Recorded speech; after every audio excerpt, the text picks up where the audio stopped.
یہ قرآن وہ رستہ دکھاتا ہے جو سب سے سیدھا ہے، اور مومنوں کو جو نیک عمل کرتے ہیں بشارت دیتا ہے کہ ان کے لیے اجر عظیم ہے، اور یہ بھی بتاتا ہے کہ جو آخرت پر ایمان نہیں رکھتے ان کے لیے ہم نے دکھ دینے والا عذاب تیار کر رکھا ہے۔ اور انسان جس طرح جلدی سے بھلائی مانگتا ہے اسی طرح برائی مانگتا ہے، اور انسان بڑا جلد باز ہے۔ اور ہم نے دن اور رات کو دو نشانیاں بنایا ہے، سو رات کی نشانی کو تاریک بنایا اور دن کی نشانی کو روشن، تاکہ تم اپنے پروردگار کا فضل یعنی روزی تلاش کرو اور برسوں کا شمار اور حساب جانو۔ اور ہم نے ہر چیز کی بخوبی تفصیل کر دی ہے، اور ہم نے ہر انسان کے اعمال نامے کو بصورت کتاب اس کے گلے میں لٹکا دیا ہے، اور قیامت کے روز وہ کتاب اسے نکال دکھائیں گے جسے وہ کھلا ہوا دیکھے گا۔ کہا جائے گا کہ اپنی کتاب پڑھ لے، تو آج اپنا آپ ہی حساب کرنے والا کافی ہے۔ جو شخص ہدایت اختیار کرتا ہے تو اپنے لیے اختیار کرتا ہے، اور جو گمراہ ہوتا ہے تو گمراہی کا ضرر بھی اسی کو ہوگا۔ اور کوئی شخص کسی دوسرے کا بوجھ نہیں اٹھائے گا، اور جب تک ہم پیغمبر نہ بھیج لیں عذاب نہیں دیا کرتے۔ اور جب ہمارا ارادہ کسی بستی کے ہلاک کرنے کا ہوا تو وہاں کے آسودہ لوگوں کو فواحش پر مامور کر دیا، تو وہ نافرمانیاں کرتے رہے۔ پھر اس پر عذاب کا حکم ثابت ہو گیا اور ہم نے اسے ہلاک کر ڈالا۔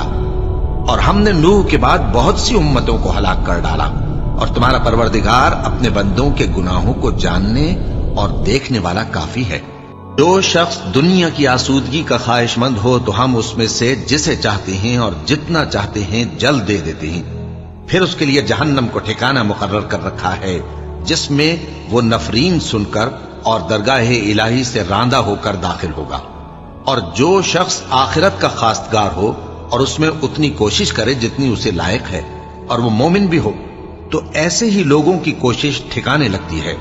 ہم ان کو اور ان کو سب کو تمہارے پروردگار کی بخشش سے مدد دیتی ہیں، اور تمہارے پروردگار کی بخشش کسی سے رکی ہوئی نہیں۔ دیکھو ہم نے کس طرح بعض کو بعض پر فضیلت بخشی ہے، اور آخرت درجوں میں دنیا سے بہت برتر اور برتری میں کہیں بڑھ کر ہے۔ اور اللہ کے ساتھ کوئی اور معبود نہ بنانا کہ ملامتیں سن کر اور بے کس ہو کر بیٹھے رہ جاؤ گے۔ اور تمہارے پروردگار نے ارشاد فرمایا ہے کہ اس کے سوا کسی کی عبادت نہ کرو، اور ماں باپ کے ساتھ بھلائی کرتے رہو، اگر ان میں سے ایک یا دونوں تمہارے سامنے بڑھاپے کو پہنچ جائیں تو ان کو اف تک نہ کہنا، اور نہ انہیں جھڑکنا، اور ان سے بات ادب کے ساتھ کرنا، اور عجز و نیاز سے ان کے آگے جھکے رہو، اور ان کے حق میں دعا کرو کہ اے پروردگار، جیسا انہوں نے مجھے بچپن میں شفقت سے پرورش کیا ہے، تو بھی ان کے حال پر رحمت فرما۔ جو کچھ تمہارے دلوں میں ہے تمہارا پروردگار اس سے بخوبی واقف ہے۔ اگر تم نیک ہوگے تو وہ رجوع لانے والوں کو بخش دینے والا ہے۔